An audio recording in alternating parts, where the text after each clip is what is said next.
Come to order. Appreciate everyone being here today. And if you'd please join me and let's have a prayer and then we'll get started. Our most gracious Heavenly Father, we come to you today just thanking you, God, for all your graciousness to us and how good you are to us. We're so thankful that we on this committee and those who in this crowd have had the opportunity to support the education system and education here in this state for our young people. As we deliberate on these bills today, we ask the presenters to please be with them as they present and also be with us that listen and help us to have the wisdom, the strength, and the courage to do what's best for the boys and girls. We ask you to be with us now, lead, guide, and direct us. We ask these things in thy Son's name, Jesus Christ. Amen. All right, as we always do we have anybody that's your first time here today? Stand up. Anybody that's your first time to come to an education meeting? All right. Any teachers here today? Active teachers? All right, I'm just checking because I want to know why you weren't in your classroom. That's okay, no. But no. Any students? Any students here today? Well, okay, we got the same good old crowd still here, so we're glad to do it. We don't have any new bills to assign today, so the Senate only sent us 4 really great bills, and we're going to take those up today, most of them, so if we don't get any more, it looks like this may be our last meeting, but we'll see. So at this time, I'd like to ask, because he's got another meeting to go to, Senator, if you'd come forward, Senator Wilkerson, we appreciate you.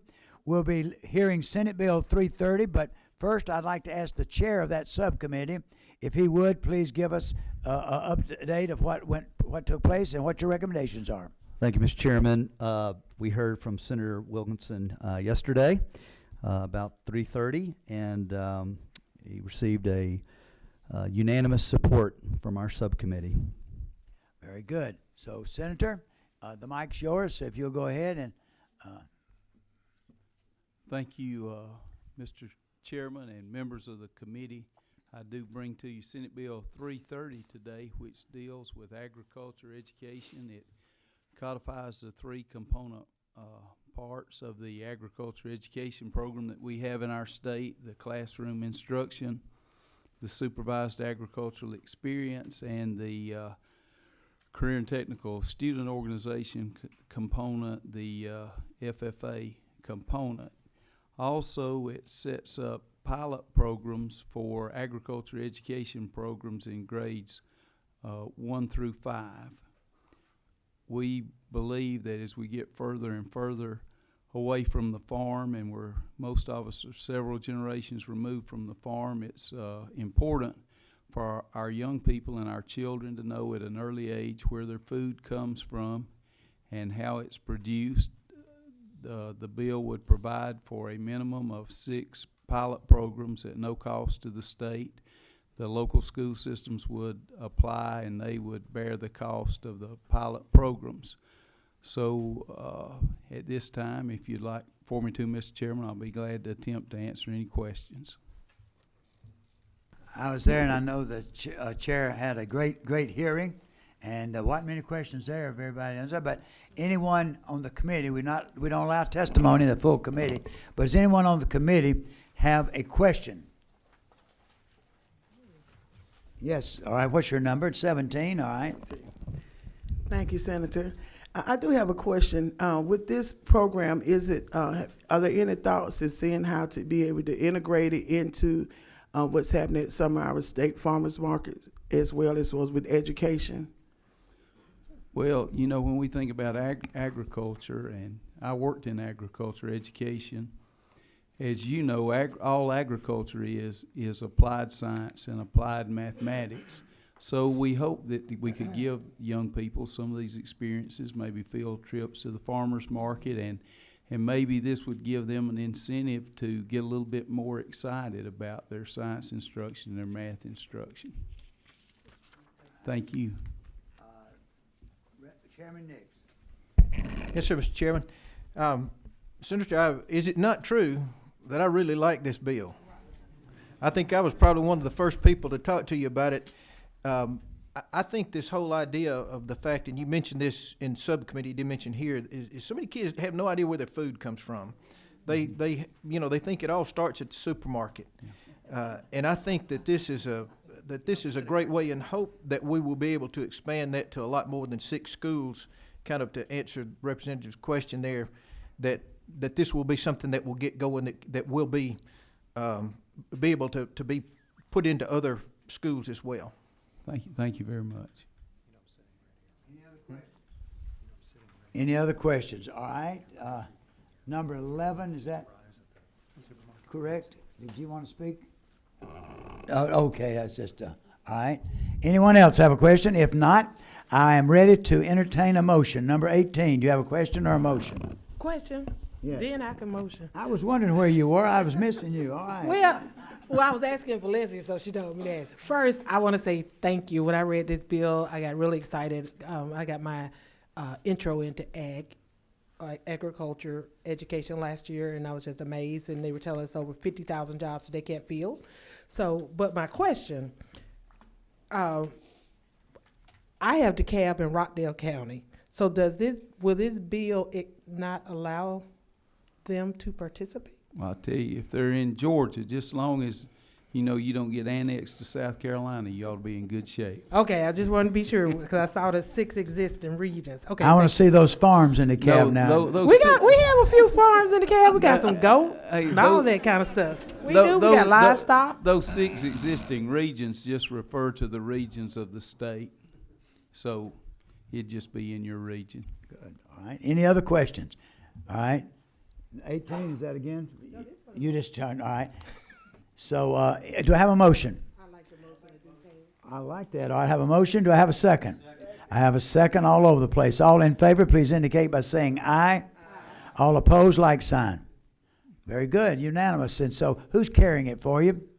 That will be Representative Robert Dickey. Representative Dickey will be carrying it, okay? So you'll go to the rules and help get it out, and it'll be available in rules tomorrow? Monday then. All right. Thank you very much, Mr. Chairman and members of the committee. Thank you so much. It's a pleasure to be with you. All right. Now, I'd like at this time to, and I'm going to do this because I think it'll be pretty quick because I'm waiting. Ms. Munn, is all your people here? Okay, so at this time, I'd like to ask you to please come forward with Chairman Nix. We're going to hear a bill, and I want to announce that Senator Tippins is a little under the weather, and he's asked that we please take care of his bills and hear his bills for him. And since he's asked Chairman Nix to carry this in the House, Chairman Nix is prepared to present this today. And so at this time, Chairman Cantrell, can you tell us what the results of this bill and what it does, all right? What's your number? All right. Is this 401 we're talking about? 401, yes, sir, 401. Yes, sir. We heard 401 yesterday in subcommittee, and it received unanimous support from our subcommittee. Okay, so if you would, then Chairman Nix, if you and Ms. Munn would go ahead. And many of you who, this may be your first time with our committee, this is Irene Munn. She works for the Senate. She's a great friend of ours, and she's does a really good job and helping us out. So we appreciate you being with us today, helping us and presenting us. All right, Chairman? Thank you, Mr. Chairman. I heard this bill presented once, and I found out about an hour ago I was going to present it today, so I think I can do it. So y'all bear with me. If I run into problems, I've got the answer right here. Senate Bill 401, I think is a very good bill for several reasons. This makes some tweaks to the bridge bill. It helps with our dual enrollment program by adding some accountability, some transparency to it. The second thing it does, it requires the individual graduation plans to include both the student's academic skills, their career interest, and it's going to add their career-oriented aptitudes, which I think is good. And the third thing it does, and I think this is very good, is it addresses our school counselor's role.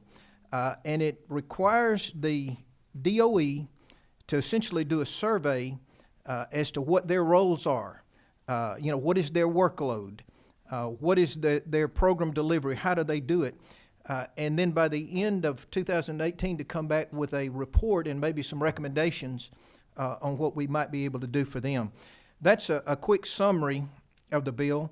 let me go through it in a little bit more detail, and then we'll see if you've got any questions.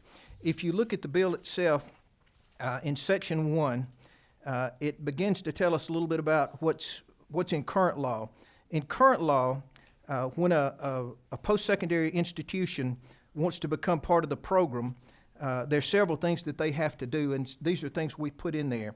They have to waive their mandatory and non-course related fees. They have to provide books at no cost. They have to accept the amount paid by the commission as full price for the courses.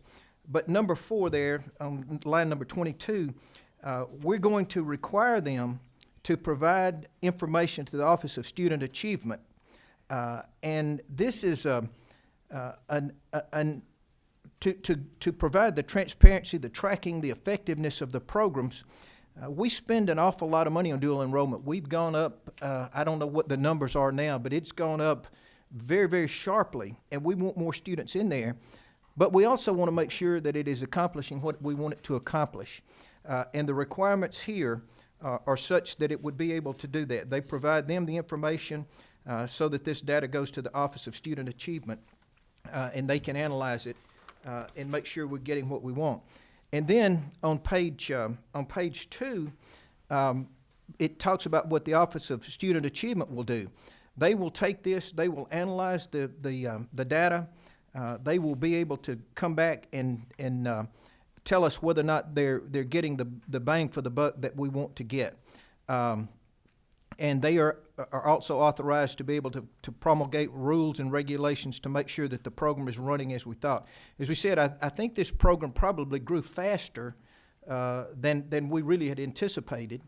And this just puts some parameters on it so somebody's watching it maybe a little bit more closely than what we had before.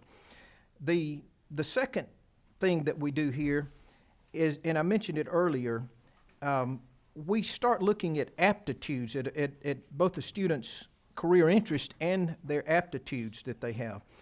Current law already requires us to look at these things and to create a graduation plan that is based on their interest, their academic skills. But now this legislation says that the individual graduation plan is going to be based on the student's academic skills, their career-oriented aptitudes, as well as their interest. I think this is good.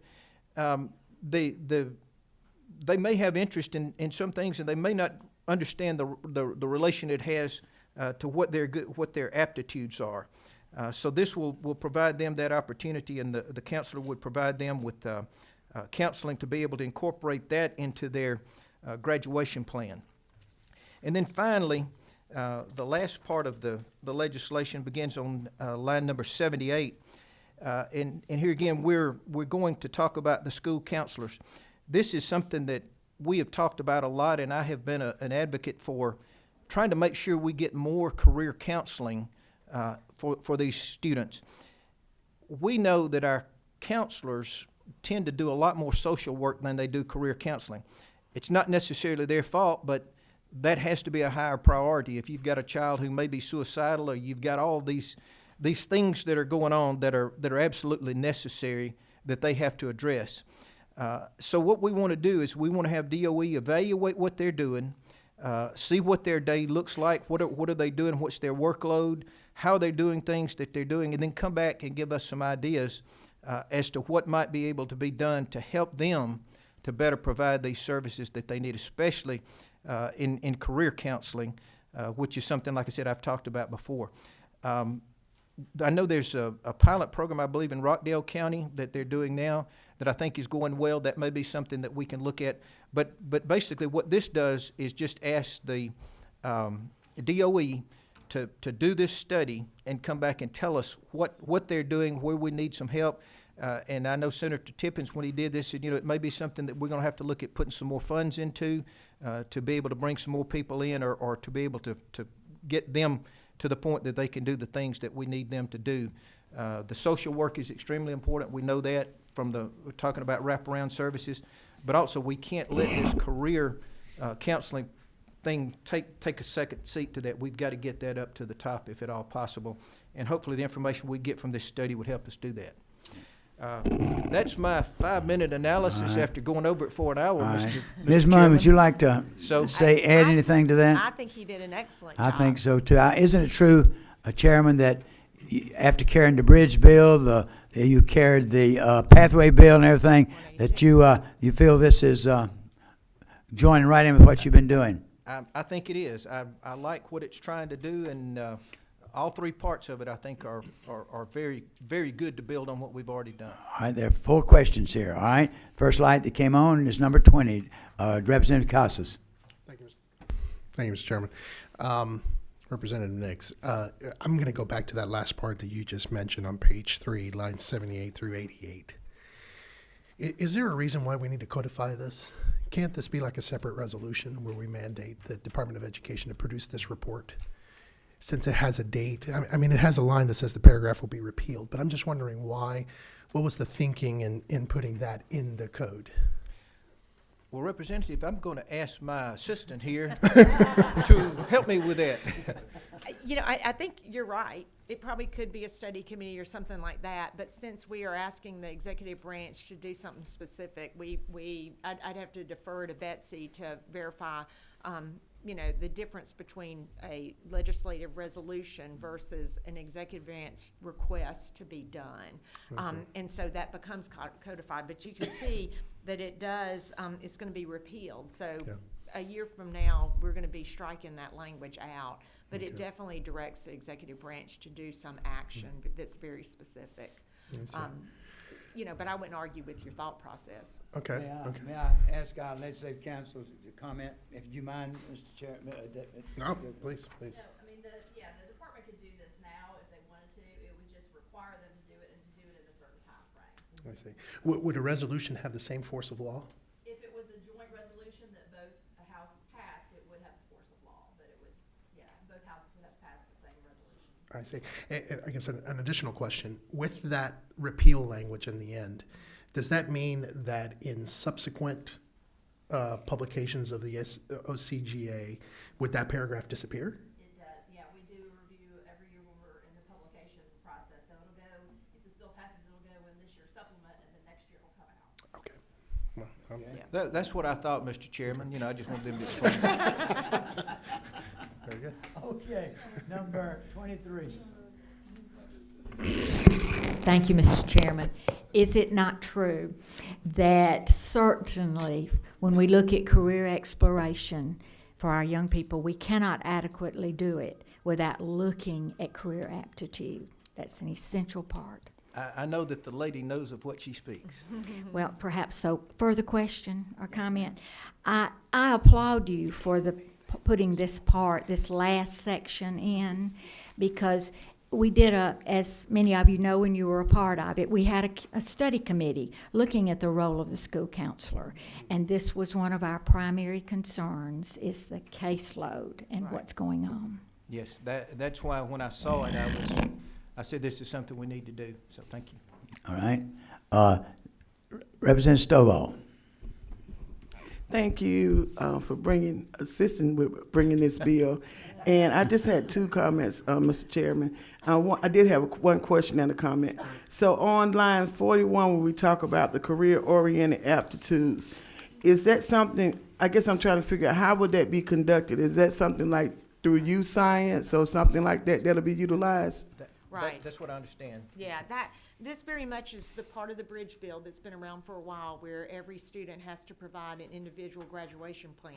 And we're trying to bring that up to where we are today, based on the work that we've done jointly with the funding of what is called youth science. Now, obviously, we can't denote a very specific product, but we can look at things that need to be added, like aptitudes. And the one good thing about this also is that utilizing the product that's out there right now that we're already under contract with, that also provides for all the data reporting that is required under the bridge bill. So technically, this section also helps with the required reporting that they won't have to do. Our counselors at 8th grade won't be having to do any additional work as it relates to meeting this requirement, as it relates to an individual graduation plan at 8th grade. Okay, and if I can have an additional comment, I'm definitely excited about the school counselor part because I know we had the subcommittee on school redesign this summer, and that was one of the things that came up. We were talking about identifying what are the roles of the school counselor and, you know, making sure they're not overloaded. So it kind of adds on top in support of saying how crucial that position is, and especially when you talk about career orientation for our students. Thank you. And I think it's important, I'm not sure who else, you don't allow anybody speaking, but the Department of Education has been very helpful in writing this language and very much appreciates the opportunity to do this study, recognizing what you guys have just talked about. So we appreciate their work on this. Thank you. Isn't it true, Mr. McGivney, that, Dr. McGivney, isn't it true that you like this bill, or is that not true?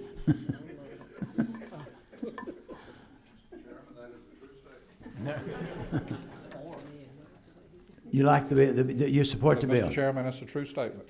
Good, good. All right. Thank you. Okay, this is good. All right, I see no further questions. Any further? Do I have a motion? I have a motion to move. Do I have a second? I have a second. Do I have any more discussion? All in favor, please indicate by saying aye. Aye. All opposed? All right. So the bill passes. Go to the rules. Chair Nix will be carrying the bill for Senator Tippins. So you did a good job rehearsing, Representative. Okay. I don't mean to demote you. All right, at this time, I'd like to ask Mrs. Munn if she would please remain there. And I'd like to ask my friend from Marietta City Schools to come forward. Brought him back. He did such a good job. This bill came out of Representative Teasley's committee. So what was your recommendation? What's your number? All right. Number 11. Mr. Chairman, we were planning on having a hearing only on this bill, but the presentation was so amazingly good that I sensed the mood of the committee and moved that we take it off of hearing only and actually take a vote, and it passed unanimously. Thank you so much. So it's approved. I have number 12 there. What's your comment on this? Let it be known that the chairman has to have two people to help him with his bill. All right, Mr. Chairman. All right, at this time, I'm going to ask, if you would, Vice Chair Costas, to please take the mic, and I'll come down and start with this one.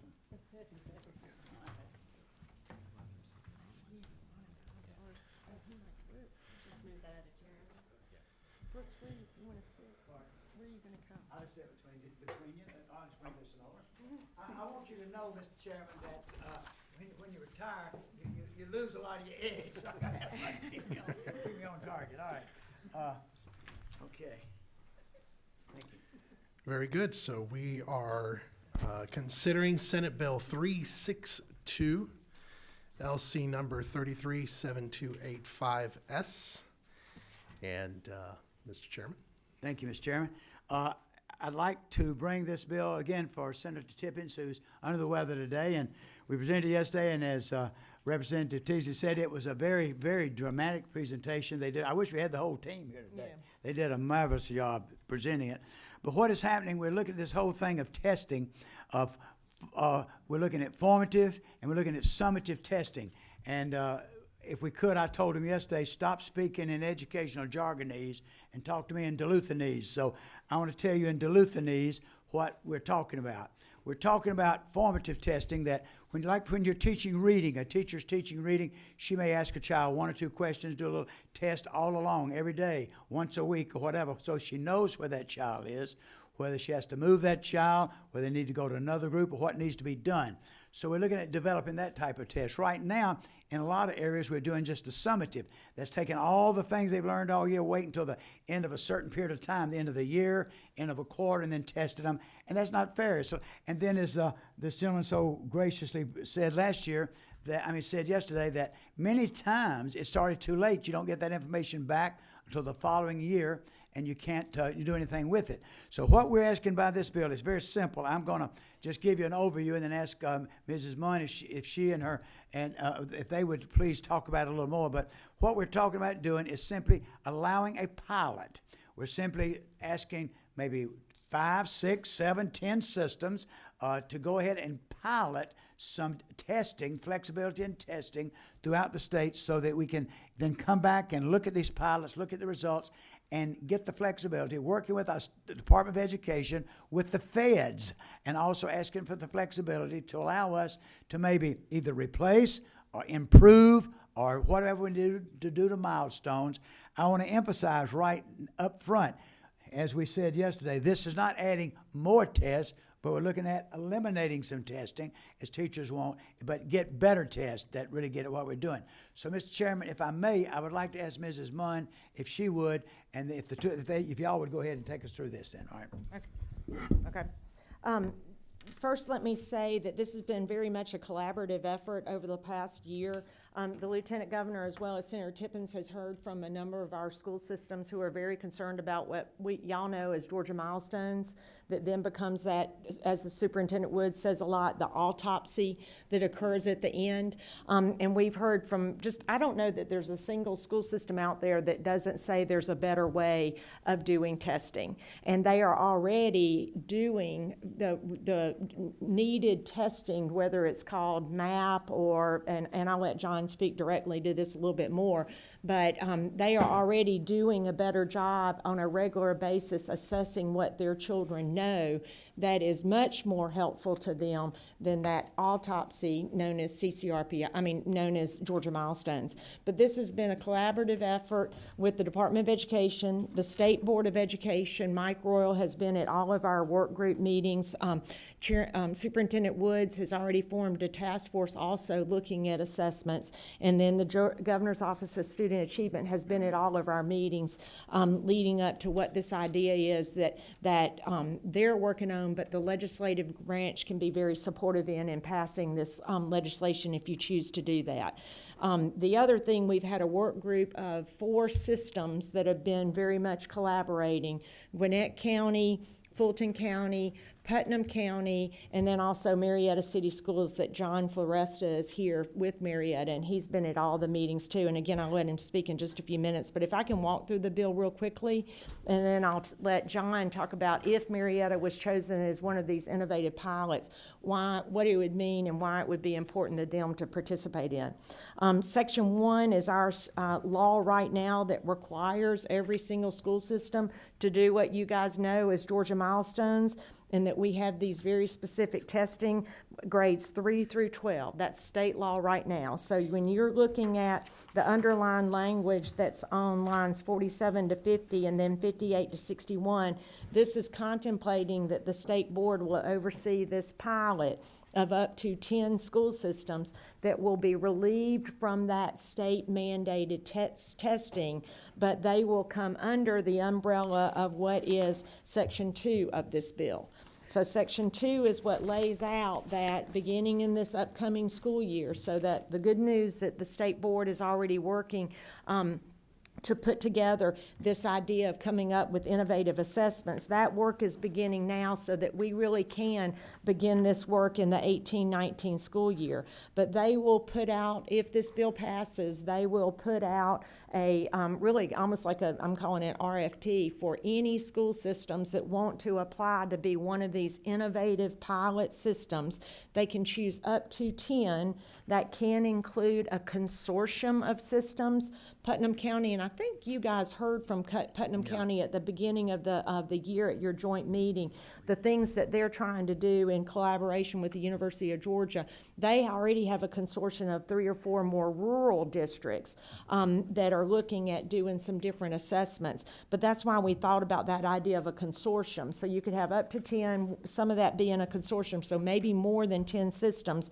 But again, it's a limited number of systems because we are in no way trying to set up a pilot where these systems are chosen and they are totally done, they will have no accountability whatsoever. They very much will have accountability, but they'll be given the freedom to come up with new assessments. And then if you look on lines 102 to 107 as well as 108 to 114, Whatever they come up with as it relates to their innovative assessment, that has to become part of their contract so that their accountability will be in place and that will be overseen by the State Board of Education. The one thing that has to happen that's kind of an unknown right now is how much of the required testing can our state be waived? How much flexibility can we be provided by the federal government? There's this thing called ESSA that I know you guys have been aware of, and we did a new ESSA plan, but right now federal law requires a certain level of accountability across the board for all schools.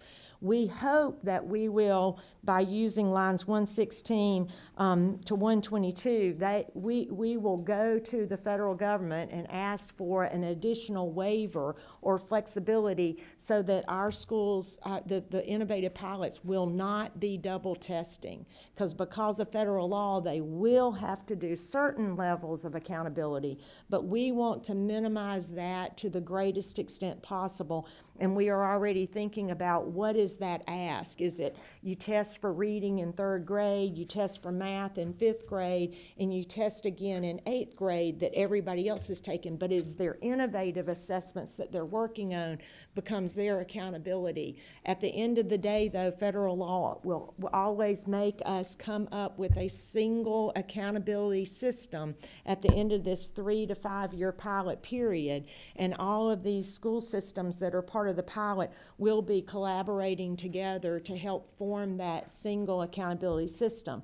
The good news is that we believe ESSA law does allow still some flexibility. It doesn't have to be the same test. We are hoping that there can be norm reference tests that are used. We hope that we can begin to collaborate around ACT, SAT, AccuPlacer, and use those kind of things in a, concordance?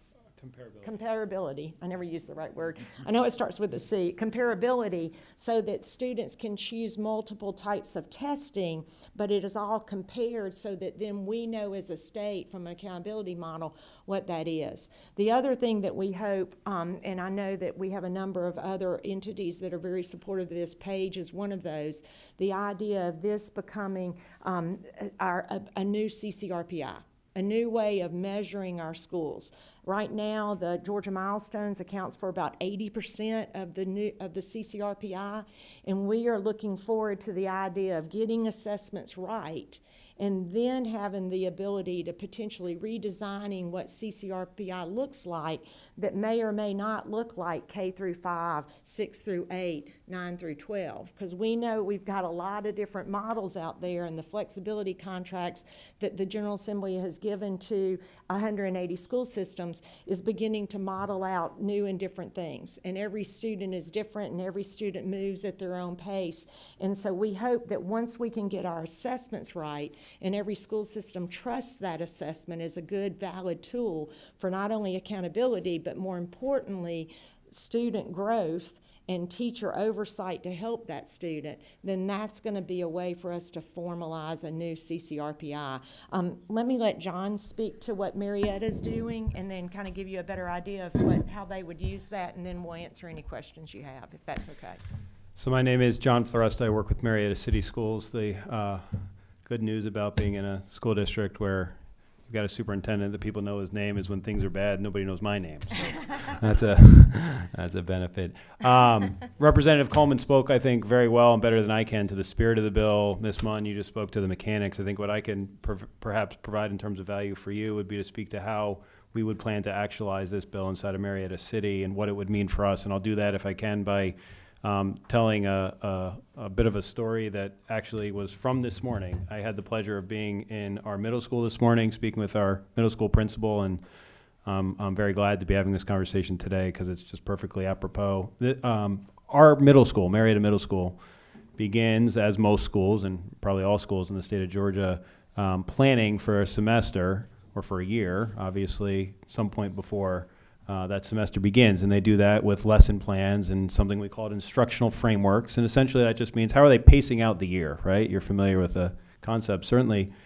And the principal this morning said to me, hey, listen, I've got groups of students in classrooms today who I can prove through an assessment system that we use called MAP. It's I don't want to use the educationese, but it's a regularly given small chunk assessments. So instead of 40 or 50 questions, it's a couple questions, 3, 4, 5 on a specific standard. Said, hey, I can prove right now today in classrooms, like he had names actually up on a board, these kids have mastered the following standards.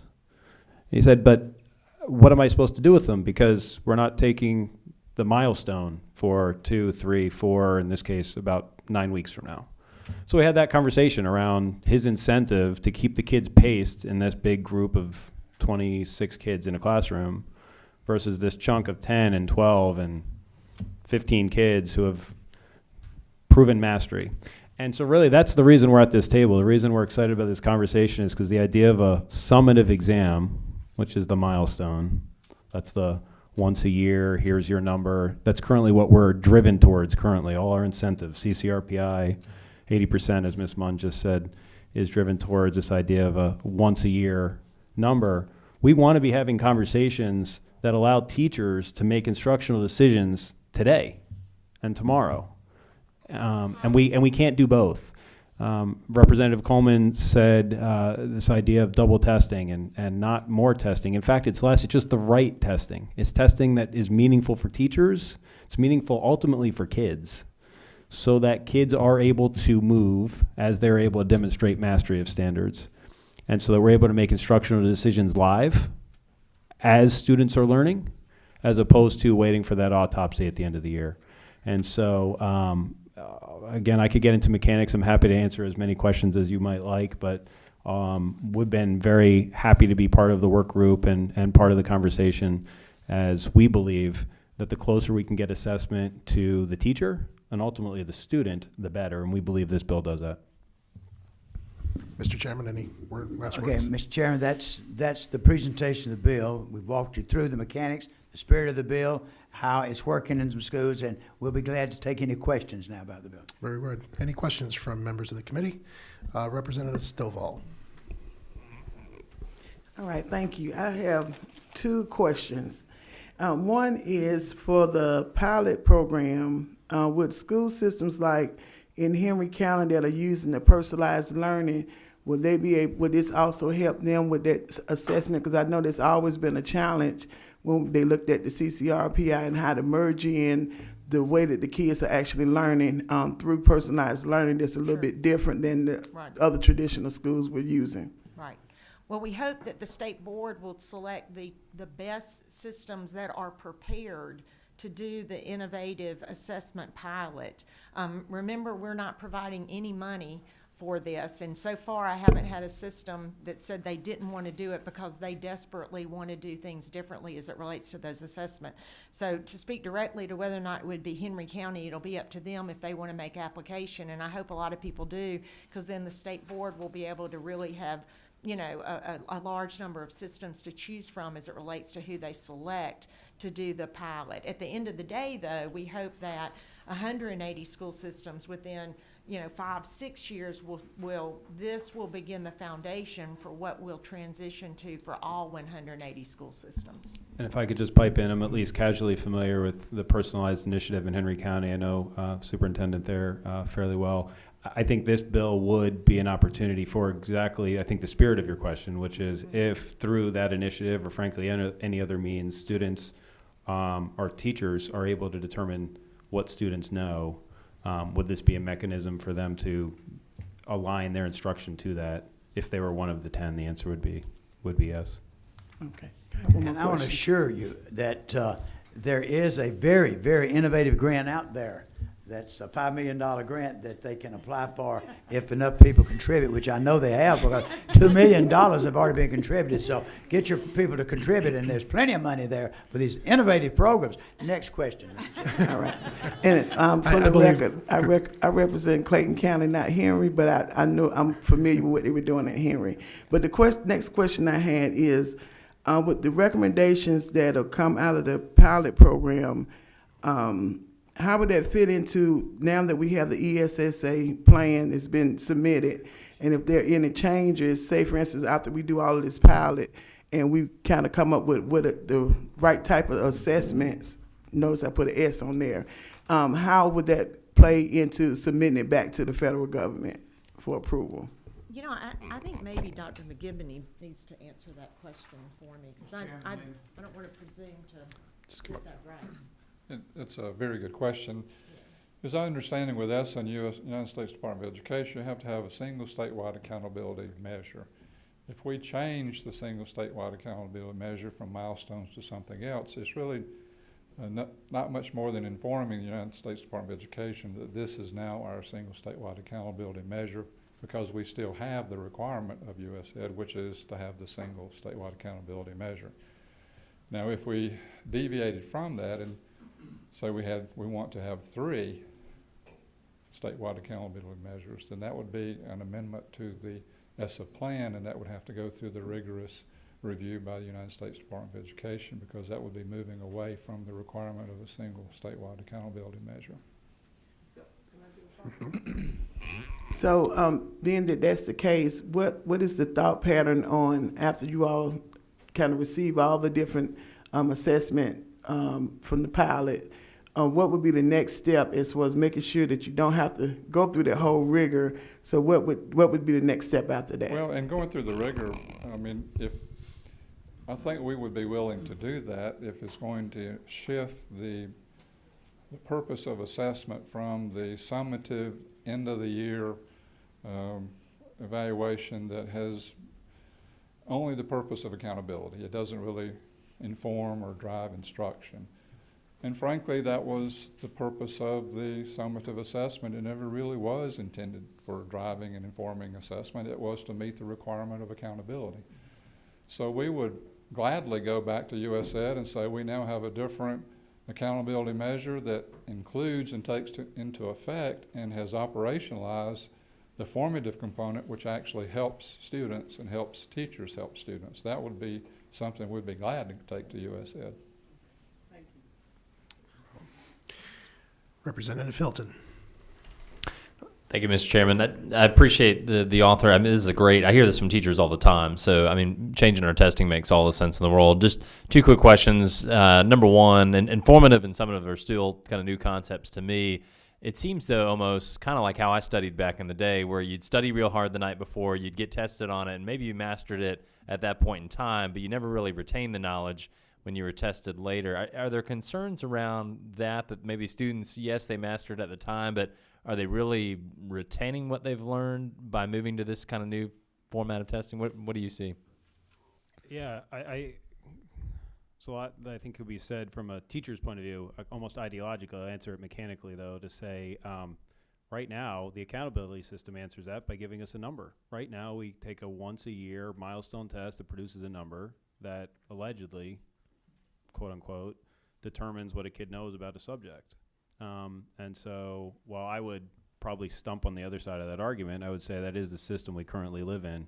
Mm-hmm. And so if we accept that a number is reflecting whether a kid has mastered it or not, I certainly would want it to bring that number as close to the student and learning mm-hmm. as is possible. So if I am taught a concept in January, I'd want to be assessed on that concept as I'm learning it to make the determination of mastery as opposed to 6 months down the line. Again, I think your larger point is right, probably a little bit more, it's less practical maybe on my end anyway. I can't affect whether or not we're using numbers to define whether kids have mastered a concept. But inside of that paradigm, if you were to accept that, I think this is certainly a move in the right direction towards true determination of mastery as opposed to the autopsy approach. Okay. The second question, and I think Ms. Nunn addressed this in lines 116, how confident are we, because it seems like for a period of 3 to 5 years, we'll have 10 districts within the state that are applying a different metric than all the other districts. How confident are we that we'll get that waiver and they'll allow us to, because for a period of time, it seems like we won't be comparing. Correct, and that's why we're limiting the number of districts, and also the fact that there will be oversight at the state level for mm-hmm. accountability purposes within their contract. So again, that we're not allowing them to just not take tests for 3 to 5 years. Okay. But how confident, that's a great question. Yeah. It's almost like twofold. Number one, and I'm hoping my friends at the department will correct me if I say something incorrect, but already we test more than the federal government requires us to test. So the latest federal requirements that came out under ESSA. We are testing more than that, and very specifically at the 9th through 12th grade